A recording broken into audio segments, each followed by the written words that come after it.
Ce programme vous est présenté en partenariat avec Storia Voce, la première web radio dédiée à l'histoire.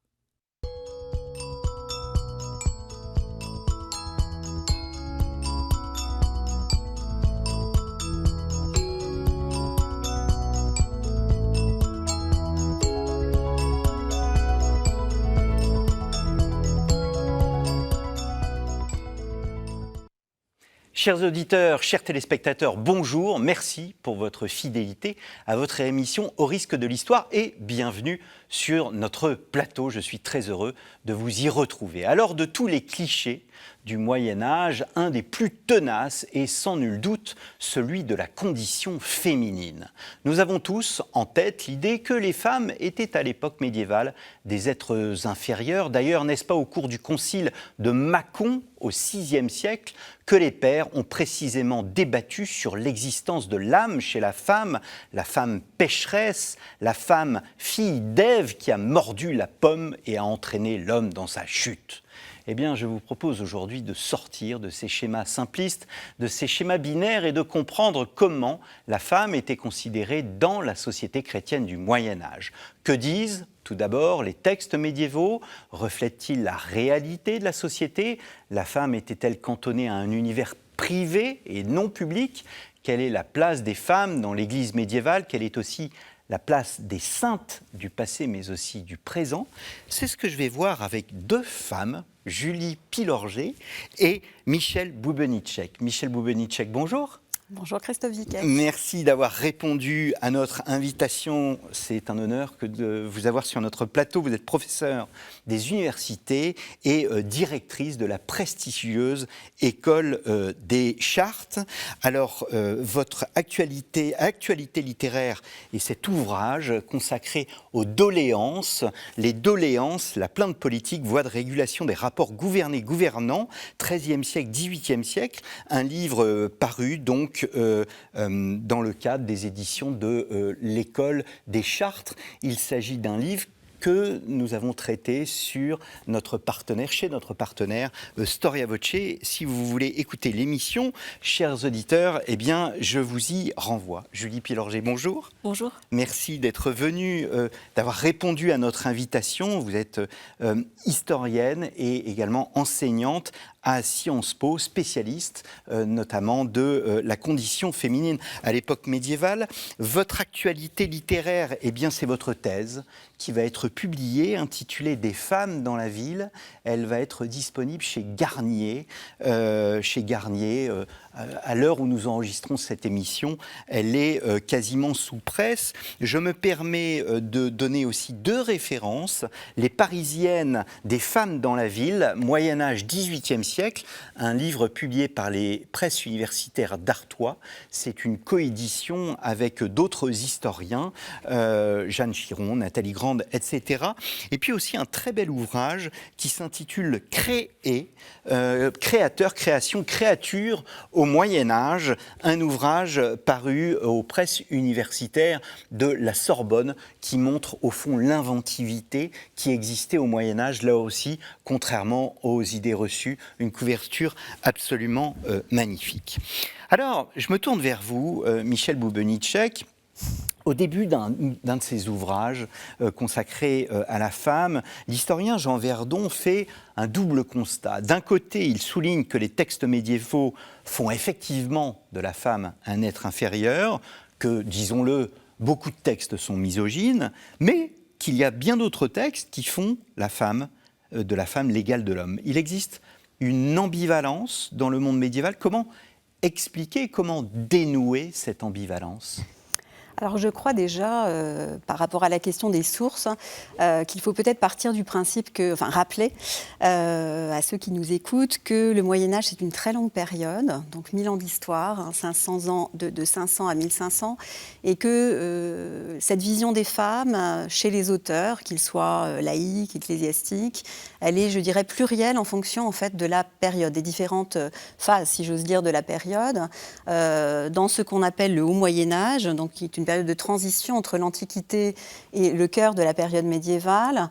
On doit solder, si j'ose dire, l'héritage antique, on pourra y revenir, mais qui n'est pas spécialement favorable aux femmes. Et en même temps, c'est l'installation du christianisme dans tout l'Occident. Donc, on a ces deux types de sources qui se conjuguent, avec effectivement une période qui reste, je dirais, assez peu favorable entre la misogynie antique et la lecture assez misogyne, il faut le dire aussi, des pères de l'Église, des premiers théologiens chrétiens. Ensuite, au Moyen-Âge central, donc à partir de l'an 1000, je dirais qu'avec l'imposition véritablement de l'Église, des structures ecclésiastiques un peu partout, on voit arriver tout de même une vision modifiée.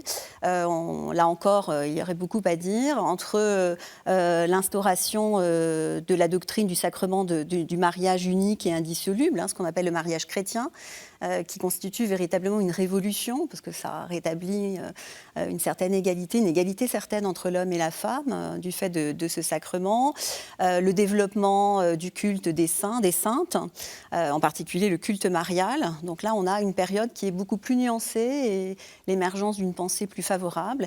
Et puis ensuite, on peut scruter les choses sur les 2 derniers siècles du Moyen-Âge, ce qu'on appelle donc le Moyen-Âge tardif ou le bas Moyen-Âge, où on revoit finalement avec la redécouverte et la réimposition des textes antiques, de l'aristotélisme, à nouveau une nuance de l'appréciation globale de la condition des femmes, de leur nature, de leur appétence ou non à occuper la sphère publique, dans le sens de la restriction et de la critique. Donc, c'est une période à nouveau, je dirais, plus mitigée que la période centrale. Enfin, moi, voilà comment je vois les choses en tout cas. Julie Pillanger. Alors, du point de vue des sources, je suis assez d'accord et je pense qu'on peut résumer quelque part cette contradiction chez saint Paul, en fait, qui affirme très clairement dans ses écrits la soumission de la femme à son époux, comme l'homme doit être soumis à son Seigneur, et en même temps l'égalité de l'homme et de la femme au ciel. Et lorsqu'on a, c'est vraiment cette dualité qui explique, pour moi, qu'il faut avoir en tête pour comprendre la situation des femmes et la manière dont on pense la condition des femmes à la fin du Moyen-Âge. Alors moi, personnellement, dans mes travaux, je me suis intéressée justement au dernier siècle du Moyen-Âge qui, à mon sens, en fait, offre un certain nombre de libertés aux femmes d'un point de vue économique et social, elles ont la possibilité d'occuper de nouveaux rôles dans la société, puisqu'on a une société en changement, une société qui s'urbanise, où l'économie également se développe. Mais effectivement, le changement à l'œuvre dans la société n'est pas forcément toujours suivi également d'un changement du point de vue de la pensée religieuse. Et surtout, on va assister, en fait, à la fin du Moyen-Âge et au début de l'époque moderne, à une forme de renfermement, je n'aime pas le terme puisqu'on aura l'occasion d'y revenir, mais la femme n'est pas cloîtrée dans l'espace privé, mais en tout cas une désinstitutionnalisation et une perte d'un certain nombre de droits ou de reconnaissance que les femmes avaient pu acquérir dans les derniers siècles du Moyen-Âge. Est-ce que notre regard, au fond, n'est pas biaisé par le fait que tous les textes que l'on peut avoir à notre disposition sont des textes qui sont écrits par des clercs et puis, bien évidemment, par des hommes? Oui, alors là, c'est effectivement un problème majeur. L'accès au savoir, d'une manière générale, est plutôt réservé aux hommes et à l'intérieur de la catégorie des hommes aux clercs. Donc les clercs, ce sont ceux qui maîtrisent l'écrit et le savoir. Et en effet, à partir du moment où, dans cette première, au cœur, je dirais, du Moyen-Âge, on commence à instaurer de manière vraiment tangible l'obligation de célibat des clercs. Donc on a un célibat complet, quel que soit donc la position dans la hiérarchie ecclésiastique, c'est totalement figé au début du XIIIe siècle. À partir du moment où on instaure ce célibat, obligatoire, cette obligation de célibat, eh bien, voilà, on a tout intérêt à préserver, essayer de préserver les clercs, les hommes clercs de l'approche des femmes, donc à entretenir, si j'ose dire, chez ces clercs une vision plutôt négative, puisque c'est évidemment l'objet, l'instrument de la tentation. Hein.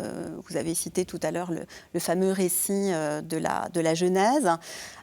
Donc ce récit reste vraiment tout à fait une base pour rappeler au clair que les femmes finalement sont l'instrument de la tentation et d'un potentiel, je dirais, détournement de ce qui est l'idéal ecclésiastique, à savoir le célibat préservé. Donc on ne peut pas demander, je pense, à des clercs qui doivent se tenir loin des femmes, de leur être spécialement favorables ou élogieux. Je crois que ça, c'est déjà un premier facteur d'explication d'une écriture masculine pas forcément très favorable.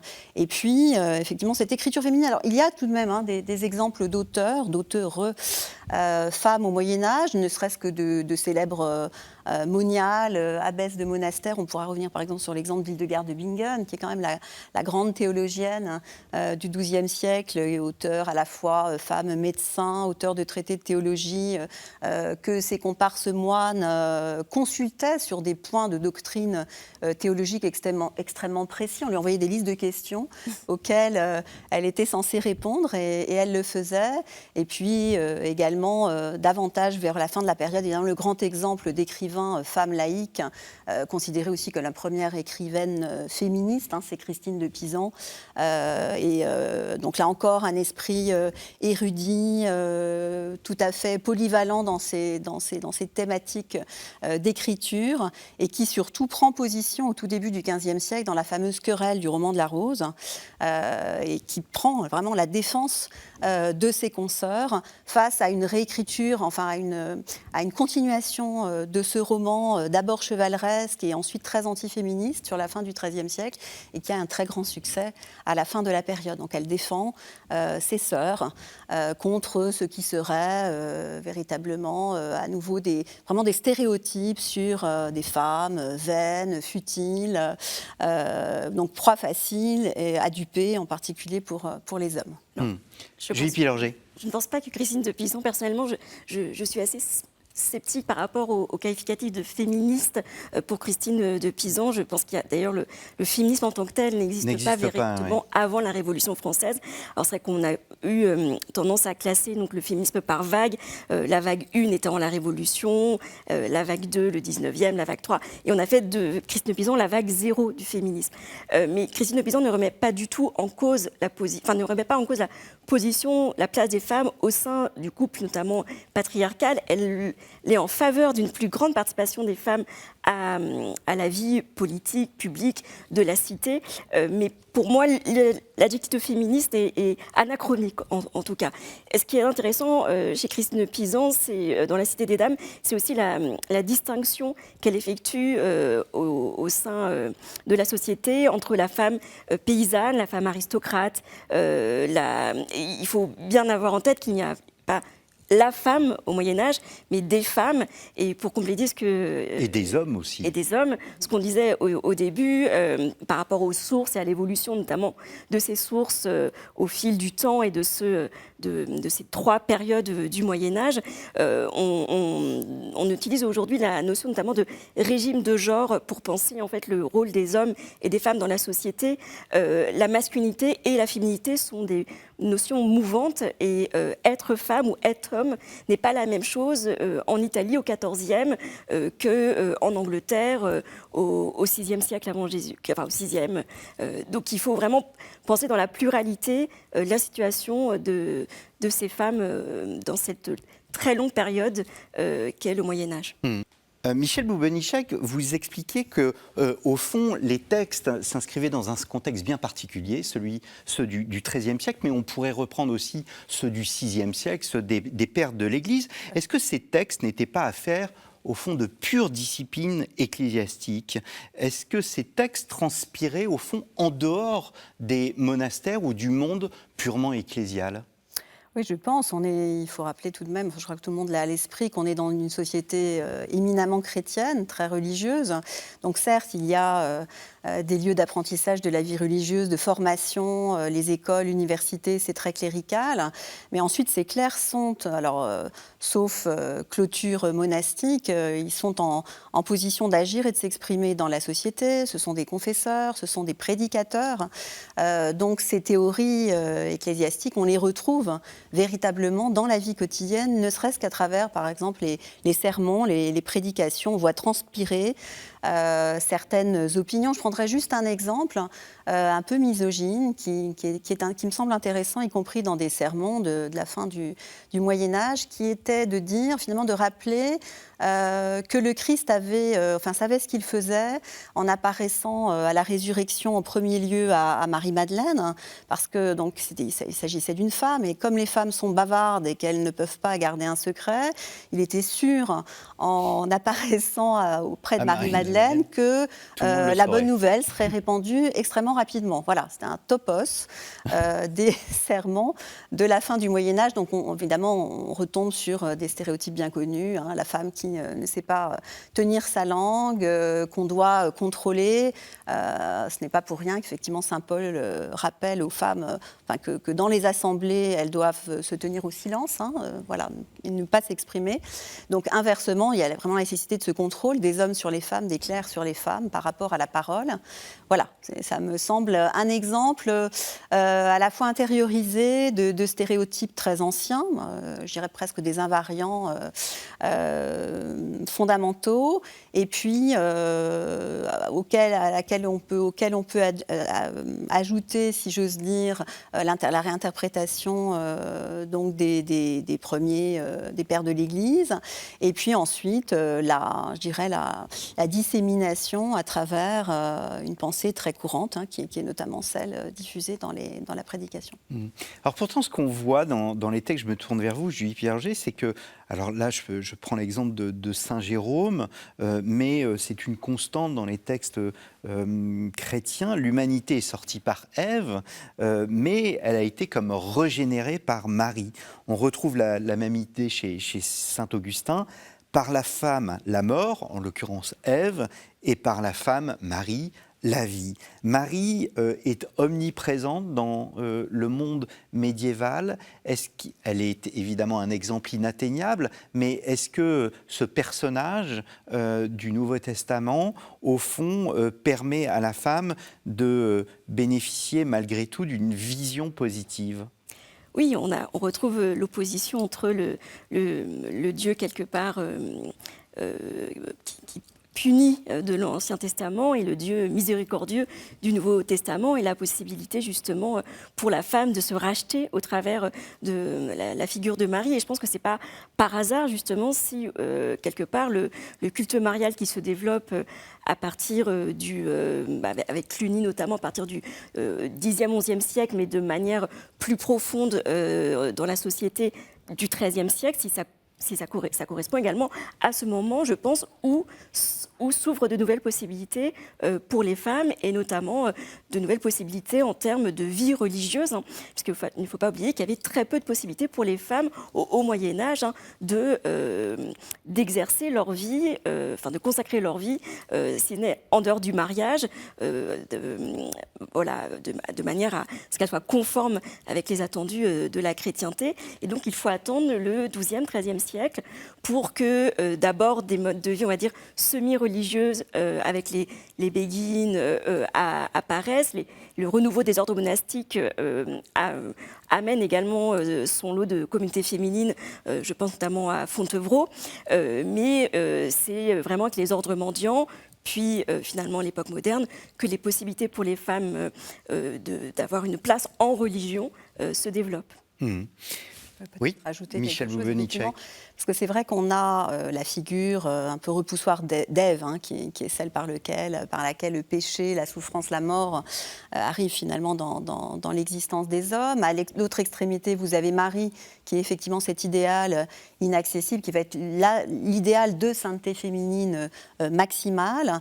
Et puis au milieu, vous avez Marie-Madeleine, qui est donc la femme pécheresse, repentie, qui tend vers la sainteté, vers le salut. Donc Donc on a en fait deux figures, je dirais, extrêmes et une figure intermédiaire. Et Marie-Madeleine, c'est peut-être la figure la plus proche finalement de la réalité de ces femmes, celle qui a différentes expériences de vie et qui tend finalement vers la sainteté. Je voudrais peut-être rappeler qu'à travers cette notion de sainteté féminine, on est tout de même vraiment dans l'idéal clérical féminin, je dirais, maximal, parce que, comme le dit bien Saint Jérôme, finalement, au paradis, les vierges se verront reconnaître au centuple leur mérite, les veuves 60 fois et les épouses 30 fois. Donc on voit bien, en fait, à travers cette sentence, l'idéal, enfin les différentes marches vers l'idéal féminin. En fait, bien sûr, l'idéal maximal, c'est vraiment la virginité,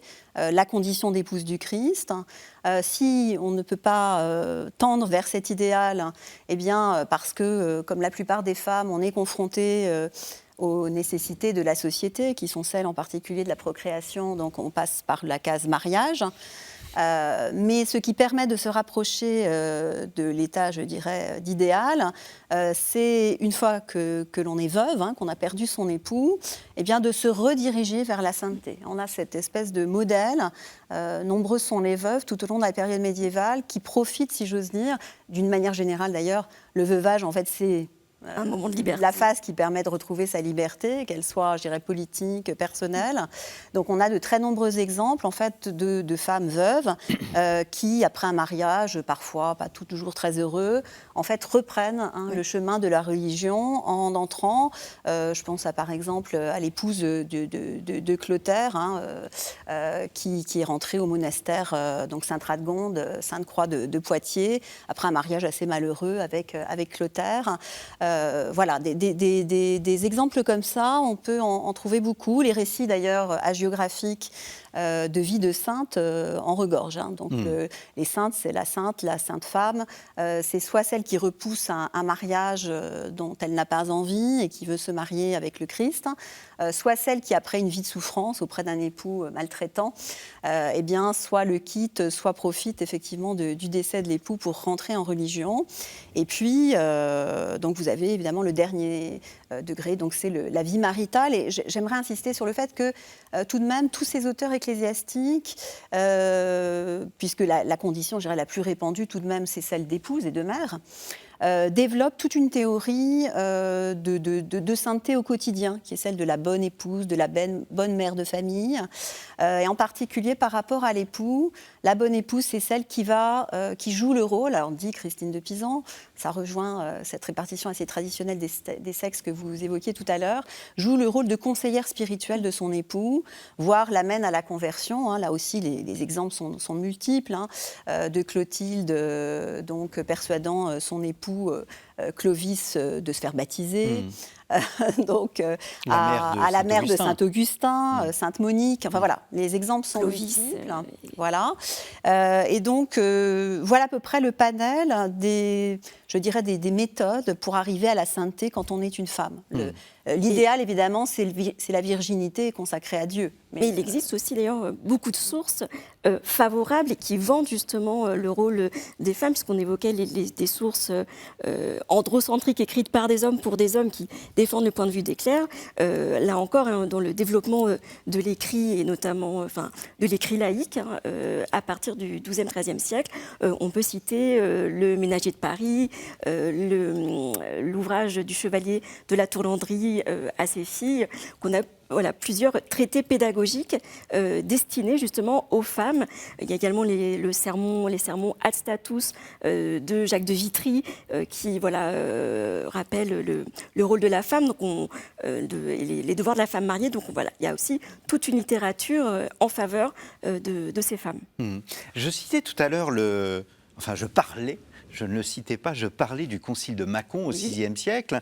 Est-ce que les femmes ont une âme ? C'est une légende ? Oui, alors d'ailleurs, la question porte, que j'ai lu d'ailleurs récemment un article à ce sujet.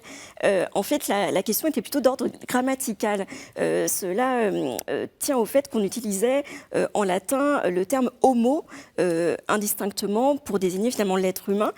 Questions qui sont d'une grande actualité d'ailleurs aujourd'hui. Et il semblerait en fait que la question donc de cette évêque, si je me rappelle bien, l'histoire nous est rapportée par Grégoire de Tours, portait plutôt donc, autour de cette question et de la dénomination de la femme comme un homme. Et c'est finalement, semble-t-il, au XVIe puis au XIXe siècle que ce concile a été réinterprété dans le sens donc d'une remise en question de l'âme féminine. Voilà, ce n'est jamais remis en question au Moyen-Âge. La femme a une âme. Elle est baptisée comme tout le monde. Elle est baptisée comme tout le monde. La figure Enfin, comme mariale. tous les hommes. Le culte des saintes. Le culte des saintes et de Marie, évidemment. Voilà. Après, la question qui est plus présente au Moyen-Âge, c'est à savoir le débat, et notamment avec le renouveau des universités, c'est de savoir si la femme est faite à l'image de Dieu ou à l'image d'Adam. Il y a deux versions et deux traductions de la Bible qui s'opposent à ce sujet. La première va prédominer, à savoir que finalement la femme est une copie de la copie, puisqu'elle est tirée de la côte d'Adam, donc elle est faite à l'image d'Adam, qui est à l'image de l'homme, alors que l'autre traduction qui faisait davantage prévaloir une sorte de création concomitante, en tout cas d'un Adam presque androgyne, et donc cette idée que la femme était à l'image de l'homme comme Adam l'était, va tendance à être délaissée au cours du Moyen-Âge et plus encore par la suite. Je veux bien ajouter effectivement le débat, c'est pas tant celui, enfin c'est même jamais celui de savoir si les femmes ont une âme ou pas. Effectivement, c'est un texte qui a été complètement mal interprété et bien a posteriori, au-delà des frontières, je dirais, de la période médiévale. En revanche, effectivement, le thème des conditions de création de la femme fait couler beaucoup d'encre. Et alors, c'est très sensible. Alors évidemment, là, on est à l'oral, mais notamment dans tout le corpus iconographique des 11e, 12e siècles, selon que l'on représente finalement un être féminin tiré de la côte d'Adam, tiré de sa poitrine, voire apparaissant derrière Adam comme un double. Et effectivement, il y a toutes sortes de discussions pour savoir si on a affaire à un être androgyne, à une même substance. Voilà, le fait, évidemment, l'interprétation littérale d'une Ève tirée de la côte d'Adam, c'est l'infériorité. Ça permet de nourrir toutes ces théories relatives à l'infériorité supposée de la femme par rapport à l'homme, création en deuxième plan. Il n'y avait pas un texte, je ne sais pas s'il date de la période moderne ou médiévale, qui expliquait que si Dieu avait voulu que la femme soit inférieure, il aurait pris un morceau de pied. Si il avait voulu qu'elle soit supérieure à l'homme, et il aurait pris de sa tête, mais il l'a pris de sa côte parce que la côte est près du cœur, et donc il veut qu'elle soit son égale. C'est un texte médiéval ? Il me semble, je ne crois pas. C'est plus tardif, oui. Je crois que c'est plutôt 16e, 17e. Enfin, c'est justement, il me semble, à replacer dans le contexte de la querelle autour du roman de la Rose que vous évoquiez précédemment. Donc, il faut replacer pour les téléspectateurs le roman de la Rose, le débat autour de la réécriture du roman de la Rose et de Christine de Pisan. On est au début du 15e.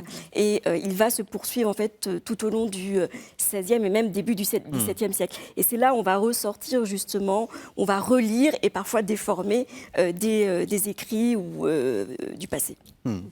Alors, Michel Boubenitschek, au tout début de l'émission, vous évoquiez le fait que le statut de la femme évolue. Jacques Le Goff, le grand historien, expliquait qu'au XIIe siècle, la femme se libère. Comment se caractérise cette libération ? Et est-ce que cette libération, au fond, si je me permets, est-ce que cette libération ne va pas en quelque sorte en contrepoint, en contradiction de ce que disent les textes ecclésiaux que nous évoquions tout à l'heure ? Alors moi, je pense que effectivement cette libération, elle a plusieurs facteurs, mais pour moi, je pense que pour beaucoup d'autres, le facteur essentiel, c'est l'instauration de la doctrine du mariage chrétien, parce que c'est une doctrine qui, donc avec le sacrement de mariage, que se donne comme, c'est d'ailleurs une théorie qui, toujours court aujourd'hui. aujourd'hui, le mariage laïque, c'est un calque du mariage chrétien. Donc c'est une promesse que se font les époux, un consentement échangé par les époux en toute égalité, avec des conditions de publicité, de validation. Donc évidemment, au Moyen-Âge, c'est ce qu'on appelle in facie ecclésiae, à la face, en présence de l'Église pour garantir la publicité, éviter justement des situations potentielles de bigamie. Mais pourquoi c'est important ? Parce que donc on a un échange de consentement qui postule en fait deux volontés préexistantes. Donc, et pas une volonté principale qui est celle de l'homme et d'une femme qui subirait. Et c'est une théorie qui, je dirais, s'impose par rapport à une période antérieure beaucoup plus négative, qui justement procède de cette évolution que je décrivais tout à l'heure, c'est-à-dire on quitte progressivement l'Antiquité, où les situations maritales, la domination de l'homme sur la femme, et notamment pour tout ce qui touche au mariage et à la création de la famille, et je dirais patente, à laquelle on va ajouter, du fait des invasions germaniques, des mœurs qui ne sont pas spécialement douces. Là, j'aimerais rappeler la pratique du rapt, pour conduire au mariage, qui est quand même une pratique extrêmement répandue dans la société, y compris quand celle-ci est déjà profondément christianisée. Je prendrai l'exemple de la période carolingienne, où on sait très bien qu'y compris en très haut lieu, le rapt des épouses, le fait, la répudiation, notamment des compagnes, des épouses, est un fait extrêmement courant. C'est-à-dire que les femmes ont toujours été de tout temps, et particulièrement au Moyen-Âge, convoitées lorsqu'elles sont fortunées pour leur patrimoine. Donc la technique consistant à jeter son dévolu pour prendre épouse sur une héritière de fief de seigneurie est assez courante, mais effectivement, dans l'attente en fait du sacrement de mariage, du mariage unique et indissoluble, il y a quand même une fâcheuse tendance chez ces messieurs à jeter leur dévolu sur des épouses fortunées, puis une fois lassé le patrimoine capté, à passer à une autre. Donc on a cette situation-là. Et donc dans cette volonté de l'Église de pacifier, d'ordonner la société, en attendant que cette pacification, cet ordre vienne plus tôt ou en parallèle aussi des puissances laïques, il y a cette nécessité de réguler le mariage en faisant quelque chose d'indissoluble, et d'avoir aussi ce consentement, je dirais, réciproque des époux, qui rompt complètement avec cette pratique du rapt, de l'enlèvement, du mariage forcé. L'Église voit dans le rapt d'origine germanique quand même une pratique qui va être condamnée et pourtant poursuivie en dépit des condamnations et de l'encadrement de plus en plus serré. 4 empêchements d'irriment justement à l'expression de la volonté de la femme. C'est le fait d'enlever déjà une jeune fille, une fille à marier. Vous avez donc effectivement le deuxième facteur, c'est l'expression de la violence. Souvent c'est pas très enlèvement, qui dit enlèvement dit violence. L'enlèvement est souvent suivi de l'imposition d'une consommation, je dirais, forcée du mariage, donc l'acte sexuel forcé. Et donc puis, évidemment, en fait. Le viol, exactement.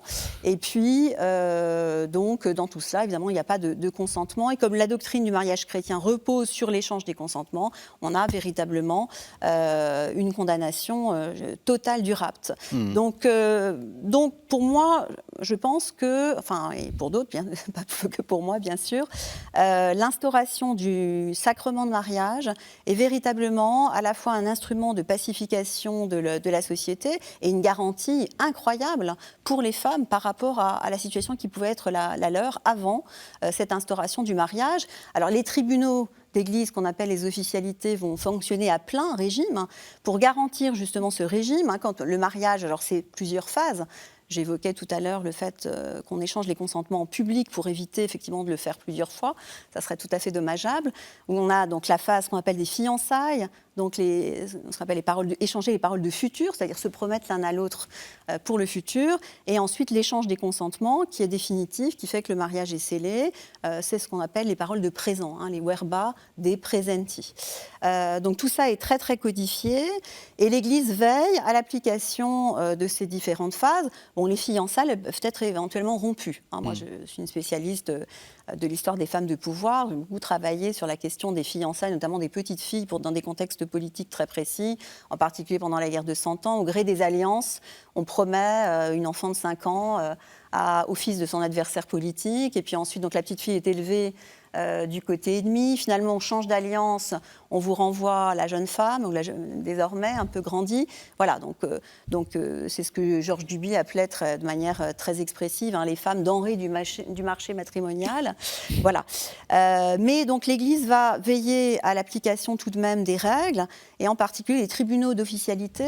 C'est des textes que je faisais travailler notamment avec les étudiants, sont remplis de recours auprès de l'official pour forcer l'homme qui s'est engagé, par exemple, par des fiançailles, notamment par des cadeaux, donc engager sa parole de prendre épouse auprès d'une jeune femme, à remplir ses obligations pour aller jusqu'au mariage, jusqu'aux paroles de présent. Donc on a des registres qui sont tout à fait passionnants, parce que ce sont des instantanés de vie quotidienne de ces jeunes filles qui disent, le tel Jehan m'a conté fleurette, il m'a offert tel cadeau, il m'a promis mariage, et puis je ne vois rien venir, et puis j'ai peut-être ouï dire qu'il avait aussi compté fleurette à une autre. Ça doit être monogame. Voilà. Doit être et donc consensuel, l'official doit trancher, vérifier quelle est la chronologie des engagements et clarifier la situation pour permettre au mariage de se réguler. Philippe Pierre-Roger.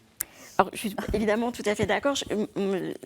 Moi, le centre de mes recherches, notamment dans ma thèse, était justement d'interroger ces derniers siècles du Moyen-Âge et en quoi ils étaient favorables aux femmes, et aussi de réinterroger les périodisations traditionnelles, puisque finalement, en fait, la Renaissance n'est pas une Renaissance pour les femmes.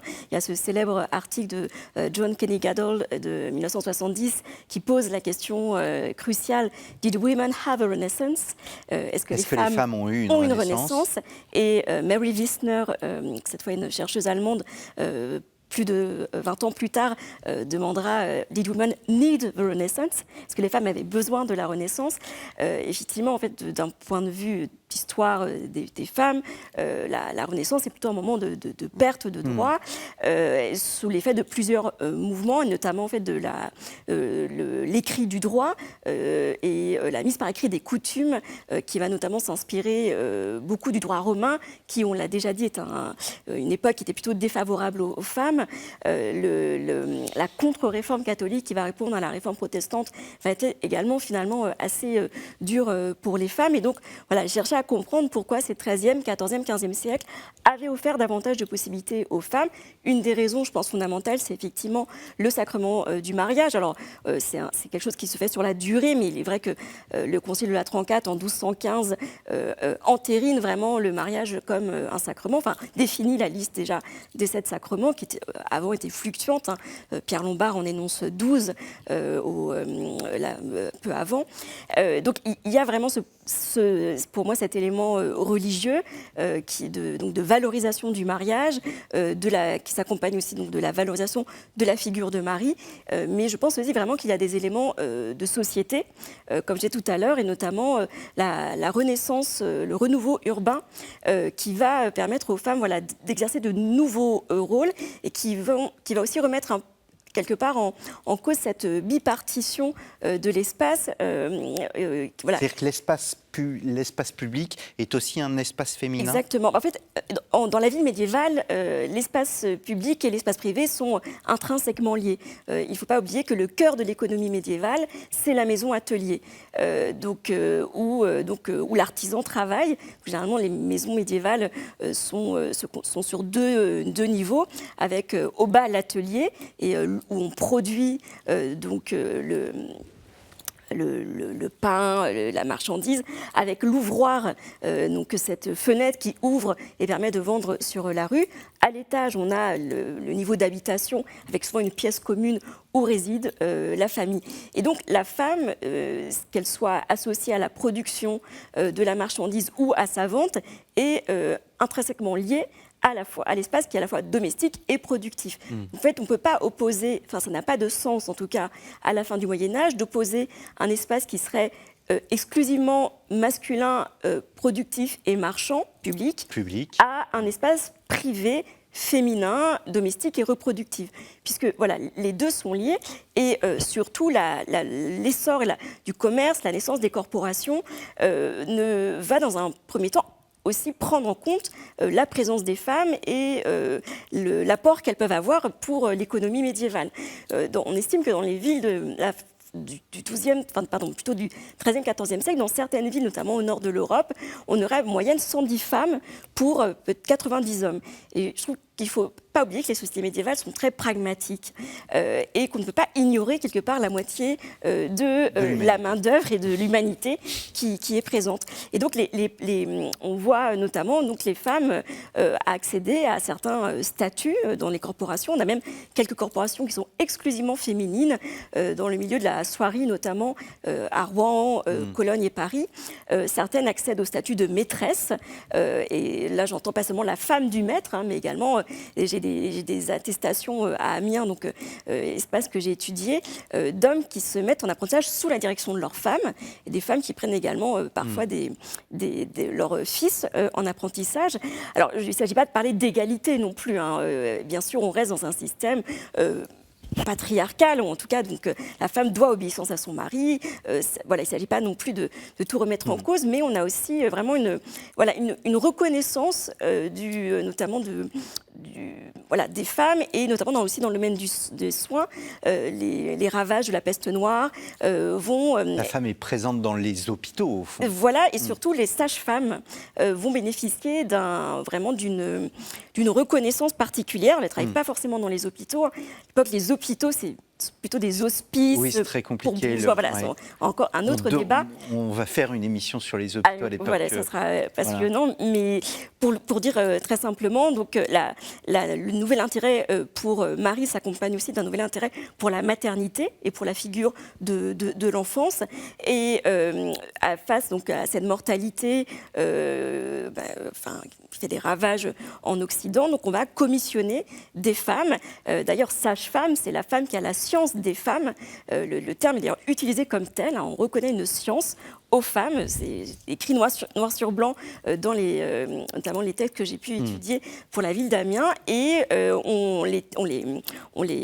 doivent aller aider les femmes en couche, en amont et en aval de l'accouchement. Et quand même, une petite anecdote que j'aime toujours raconter. Donc on est en pleine guerre de Cent Ans, on est en 1425. En plus, la situation d'Amiens est assez compliquée puisqu'on est donc après le traité de Troyes, donc Amiens est passé sous domination bourguignonne, et une sage-femme, qui est une des rares que j'ai pu suivre sur plusieurs années, va demander à la municipalité si son mari peut être dispensé du guet, de la surveillance de la ville, donc quand même quelque chose d'assez important, surtout pendant la guerre de Cent Ans, pour garder les enfants la nuit, parce qu'elle doit aller travailler parfois la nuit, et donc il faut quelqu'un qui garde les enfants, et l'homme est tenu de rester à la maison et dispenser du guet.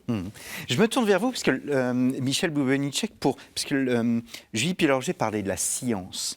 Vous évoquiez tout à l'heure Christine de Pisan, on a parlé aussi d'Hildegarde de Bingen. Les femmes ne sont pas ignorantes, on les enseigne, les filles sont accueillies dans les petites écoles également. Tout à fait. Alors peut-être que effectivement ma collègue qui est spécialiste du milieu urbain pourra développer la question des petites écoles et de l'enseignement, notamment par exemple auprès des béguinages. C'était quand même une des fonctions de ce type de communauté. Non, effectivement, la première éducation des filles, c'est quand même l'éducation au sein de la cellule familiale. Et d'ailleurs, dans ce rôle de la mère, de la bonne épouse, il y a la question de l'instruction des filles. L'instruction des filles et des garçons n'est pas tout à fait la même. Sainte-Anne enseignant à Marie. Sainte-Anne enseignant à Marie. Et puis ensuite, selon effectivement le niveau social, selon la catégorie sociale à laquelle on appartient, le type de savoir effectivement qui est délivré n'est pas le même, selon la place dans la société. Donc par exemple, pour l'éducation des filles nobles, on a déjà ce qui relève en fait du préceptorat.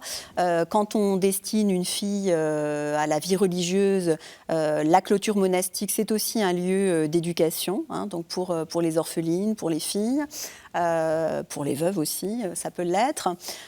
Donc voilà, mais il n'en reste pas moins tout de même que pour les grandes figures féminines savantes, l'accès au savoir est tout de même pas aussi évident que pour les hommes. Ce sont quand même des exceptions. Par exemple, une Héloïse qui a fait tout le parcours des arts libéraux, c'est quand même une exception qui maîtrisait le latin, le grec, l'hébreu.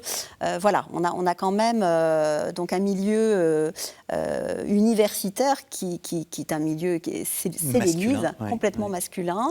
Et ça se sent un petit peu à tous les niveaux, notamment en particulier toutes les querelles aussi autour de l'accès à la médecine. Voilà, ça c'est assez connu. Ces femmes qui finalement chirurgiennes ou médecins qui exercent ayant acquis un certain savoir pratique et qui se voient recadrées, y compris en justice, par les médecins diplômés de l'université. Parce qu'elles n'ont pas accès voilà, elles n'ont pas accès à l'université. Voilà. Et je dirais que l'apprentissage, alors il est soit livresque au sein des monastères, avec des très très grandes figures intellectuelles. Pour le savoir, je dirais, politique, pratique, parce que c'est quand même un domaine qu'on n'a pas tout à fait donc évoqué encore, et qui est plus précoce que celui que vous évoquiez, Julie, c'est-à-dire cette prise de pouvoir, je dirais, des femmes dans le cadre d'une société qui devient de plus en plus urbaine.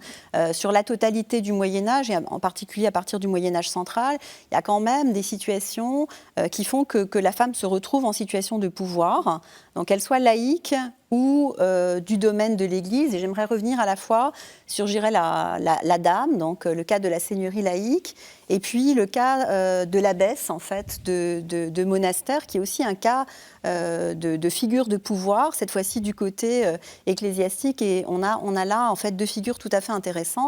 Alors, pour commencer par les laïcs, et là, c'est quand même un de manière un peu, parce qu'il nous reste 6 minutes. Rapide. Alors, peut-être qu'on va plutôt se retourner vers les abbesses.